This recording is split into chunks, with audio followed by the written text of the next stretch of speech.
ગળો એક એવી જડીબુટ્ટી છે જે ડાયાબિટીસ જેવા અનેક રોગોથી રાહત આપવામાં અસરકારક છે, પરંતુ તેનું યોગ્ય માત્રામાં સેવન કરવું જરૂરી છે, અન્યથા તે શરીરને નુકસાન પહોંચાડી શકે છે. ગળો એક ઔષધિ છે. આયુર્વેદમાં અમૃતા, ગુડુચિ, છિન્નરોહા મુખ્ય જેવા નામે ઓળખાય છે. આ વેલ અમૃત સમાન ગુણકારી છે, જેથી તેનું નામ અમૃતા પડ્યું છે. ગળોની વેલ જંગલોમાં, ખેતર, પર્વત પર મળે છે. આ વેલ લીમડા અને ઓબાના વૃક્ષથી આસપાસ વીંટળાયેલી હોય છે.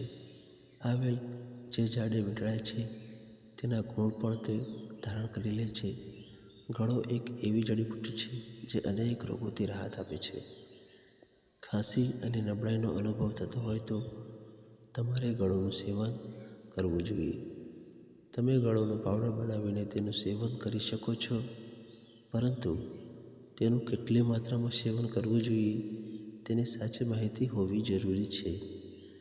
જો તમે તેનું વધુ પડતું સેવન કરો છો તો તેની તમારા શરીર પર પ્રતિકૂળ અસરો થઈ શકે છે.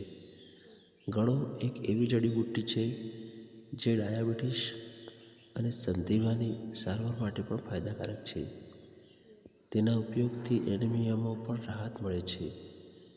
જો કે તમારે તેનું યોગ્ય રીતે સેવન કરવું જોઈએ. તેનું સેવન કરવાનો યોગ્ય સમય સવારે ખાલી પેટ અને સાંજે ખાલી પેટ છે.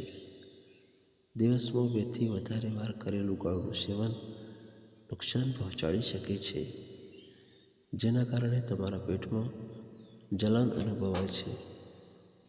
જો તમે પણ ગળોનું સેવન કરતા હોવ તો તમારે 2 નાની ચમચી ગળોનું પાવડર 4 નાના કપ પાણીમાં લઈ લો. તેને મિક્સ કરીને ગરમ કરો અને જ્યારે 1 કપ પાણી બાકી રહે ત્યારે તેનું સેવન કરો. જો તમે ગળો પાવડરનું વધારે માત્રામાં સેવન કરો છો તો તે તમને નુકસાન પહોંચાડી શકે છે. જો તમે ગળો પાવડરનો ઉકાળો બનાવીને સેવન કરો છો તો તમારે એક વાતનું ખાસ ધ્યાન રાખવું પડશે. ગળોનો પાવડર વધારે જૂનો ન હોવો જોઈએ.